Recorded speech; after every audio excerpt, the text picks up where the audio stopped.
Nagharang nga ulit kami ng lambat kaninang alauna ng madaling araw. At nung malapit ng mag-umaga at mababa na ang tubig ay binabaybay na namin ang lambat. Nagbabakasakali kami na may mga isdang nahuli na ang aming lambat. At habang binabaybay namin ito ay ito ang aming nakita. Isang bagulan or cuttlefish. Nice one.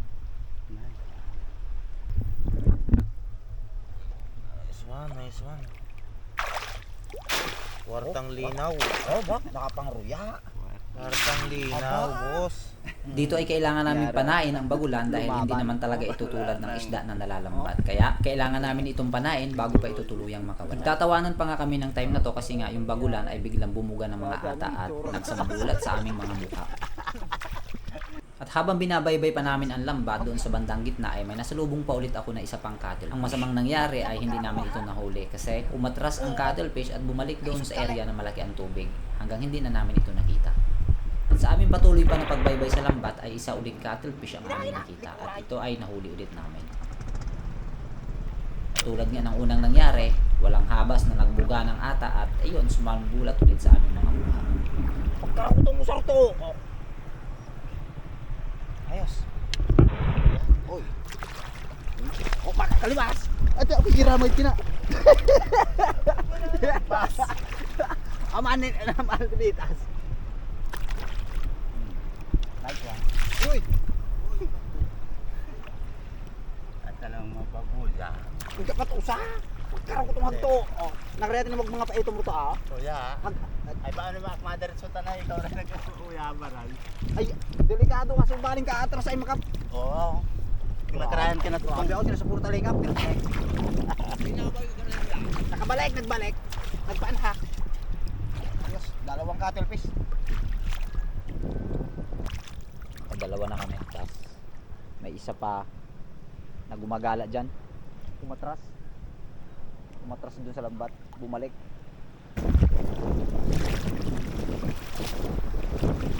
Nang lumiwanag na nga ng tuluyan ay hindi na talaga namin nakita yung isa pang cuttlefish. Tuluyan na siguro ito. At ang isang problema namin dito ay napakaraming basura na dinala sa Dalampasigan at ito ay sumabit yung dito mga sa amin. paghahunit-hunit Kaya yung bisan. napakahirap tanggalin ang mga basura. At ito pa oh. At tungkol naman sa mga isda na nahuli sa aming lambat ay kahit paano naman ay meron kaming mga nahuli. Tulad ng mga maliliit na danggit at saka yung iba pang mga isda na nahuli namin dito sa lambat. At kahit paano naman ay hindi naman kami nasira. Hindi nga lang madami pero at least kahit paano ay libre ng aming pangulam sa buong mag.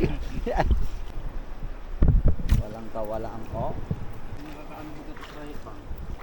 Kinakutkuhan. Nadali pa kami ng maming mga bus amo. Hindi yung istoryahan. Kaya yan kaling kabanding. Nakakagat ito. Nylon. Pati nga mga saang ay nasasabi din sa aming lambat kung kaya't dinadala na rin namin at pangdagdag din sa aming Ni Bantol. Bantol. Saan? Lapulapong itim oh. Wala pang ito. Maganda. Ngitain ka. Wala pang black.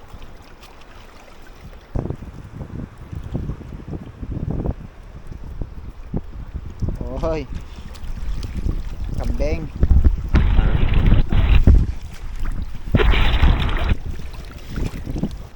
Nang binaybay ko nga ang bandang dulo ng lambat or ang tawag sa amin ay paling-palingan ay may nakita pa akong isang kanuping na nahuli dito sa dulo kung kaya dito ay kinuha ko na rin at inilagay sa aming basket.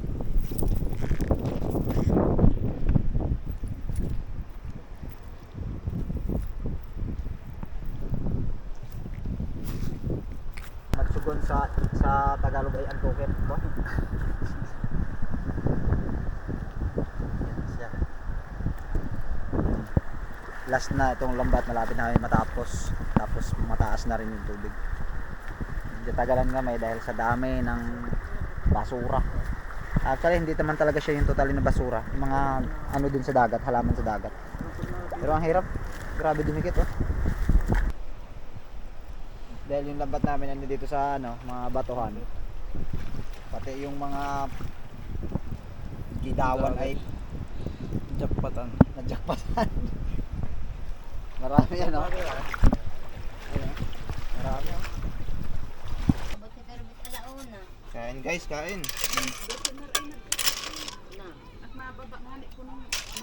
Tayo.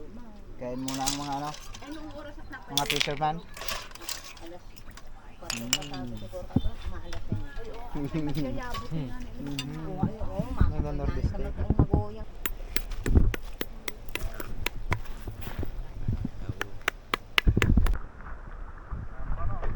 Tawag sa amin yan ay baguyan. Sinugba. Pinrito? Kasarap kahapon? Oo, kag ginatangat ano? Oo. Lambutan siya, men. Magtaas sa siyak eh. Uy, grabe, sarap niyan.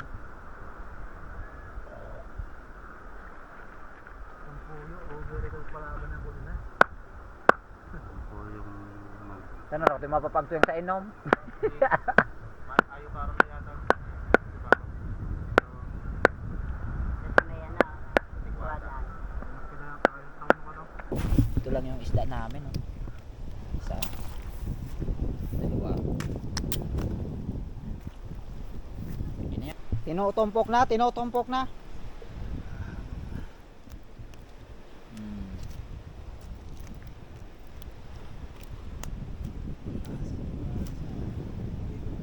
Tinutumpok na ang mahirap himbisan. Yun.